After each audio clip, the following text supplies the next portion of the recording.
محمد محمد محمد محمد محمد محمد محمد محمد. إن الحمد لله نحمده ونستعينه ونستغفره ونعوذ بالله من شرور أنفسنا ومن سيئات أعمالنا. من يهده الله فلا مضل له ومن يضلل فلا هادي له. وأشهد أن لا إله إلا الله وحده لا شريك له المبلغ الوحيد جل ثناؤه. وأشهد أن محمدا عبده ورسوله صلى الله عليه وعلى آله وأصحابه ومن تبعهم بإحسان ودعا بدعوته إلى يوم الدين. يا أيها الذين آمنوا اتقوا الله حق تقاته ولا تموتن إلا وأنتم مسلمون. يا أيها الناس اتقوا ربكم الذي خلقكم من نفس واحدة وخلق منها زوجها وبث منهما رجالا كثيرا ونساء واتقوا الله الذي تساءلون به والأرحام إن الله كان عليكم رقيبا.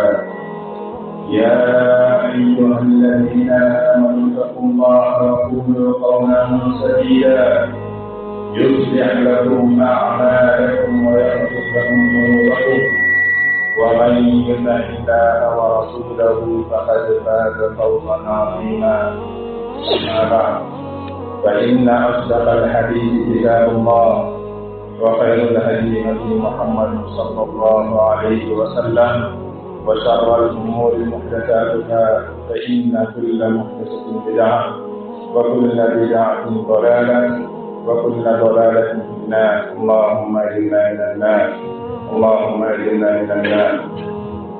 Les louanges deviennent de toi, Allah subhanahu wa ta'ala, maître des univers. Nous louons, nous demandons son aide et revenons à lui. Nous cherchons refuge auprès de l'épanchement de nos âmes et les conséquences néfastes de nos actes. Nul ne peut égarer celui qui l'a guidé, et nul ne peut guider celui qui l'a laissé dans son égarement. Nous témoignons qu'il n'y a de dignité, ni d'être adoré si ce n'est Allah subhanahu wa ta'ala, et que Muhammad sallallahu alayhi wa sallam est son serviteur et messager. Que la paix et la bénédiction de Allah soient sur lui, sa famille, ses compagnons, et tous ceux qui le suivent jusqu'au jour où les gens seront jugés, que la fasse partie d'eux. Serviteurs d'Allah, je vous recommande ainsi qu'à moi-même de craindre Allah subhanahu wa ta'ala. Chers frères et sœurs en la foi, nous louons encore une fois Allah subhanahu wa ta'ala et les remercions de nous avoir gratifié ce mois béni de Ramadan, qui a vu l'apparition de la descente du nom du Coran. Ainsi, lorsque Allah subhanahu wa ta'ala parle du mois de Ramadan, il l'associe au Coran. En effet, il y a une étroite relation entre le Coran et le mois du jeûne. Une relation que ressent d'ailleurs chaque musulman au plus profond de lui, à l'arrivée du premier jour de son mois béni. Le musulman se jette sur la lecture du livre de son Seigneur avec une impatience extrême. Il médite sur ses versets, ses histoires, les informations qu'il rapporte et les règles légales qu'il contient. Les mosquées se remplissent de fidèles et de lecteurs du Coran. Les versets coraniques résonnent à partir des minarets, annonçant à l'univers que ce mois est celui du Coran. Allah subhanahu wa ta'ala dit: le mois de Ramadan au cours duquel le Coran a été descendu comme guide pour les gens et preuve claire de la bonne direction et du discernement. Coran surat 2 verset 185. Al-Hafiz ibn Kathir a dit: ceci eut lieu au mois de Ramadan, durant la nuit destinée, comme Allah subhanahu wa ta'ala l'a dit, nous l'avons certes fait descendre pendant la nuit d'Asaf. Il dit encore, nous l'avons fait descendre en une nuit pays, nous sommes envoyés celui qui avertit. Jibril alayhi salam, venez le voir le prophète sallallahu alayhi wa sallam pour lui exposer le Coran chaque nuit du mois de Ramadan. Comme cela a été rapporté dans Bukhari et Muslim, il lui exposait le Coran en entier une fois par an. Durant l'année où le prophète sallallahu alayhi wa sallam est décédé, Jibril lui exposa 2 fois. Ainsi, les prédécesseurs qu'Allah le fasse miséricorde accordaient un intérêt particulier au Coran pendant ce mois de juillet. Ils consacraient une grande partie de leur temps à la lecture du Coran et ils pouvaient même abandonner l'enseignement du savoir religieux pour s'y consacrer. Certains l'achevaient pendant les prières nocturnes, parmi eux toutes les 3 nuits, d'autres toutes les 7 nuits, d'autres encore toutes les 10 nuits. Ils lisaient le Coran pendant la prière et à d'autres moments. L'imam Malik, par exemple, rahimahullah, abandonnait la lecture des hadiths et les séances de sciences religieuses pour se consacrer à la lecture du Coran. Mais il faut savoir que l'achèvement de la lecture du Coran chaque frère à la fois, tout entier, n'est pas un but en soi.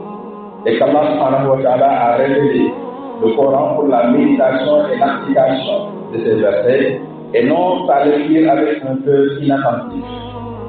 Allah subhanahu wa ta'ala dit: voici un livre béni que nous avons fait descendre vers toi afin qu'il bénisse ces versets et que les yeux d'intelligence réfléchissent pour apprendre une verset d'elle. Il dit encore: ne médite-t-il pas sur le Coran où y a-t-il des jardins sur le cœur pour 47 versets 24. Allah subhanahu wa ta'ala a décrit dans son livre des nations précédentes en disant qu'elles étaient ignorantes et ne connaissaient pas le livre hormis des prétentions. Cette ignorance signifie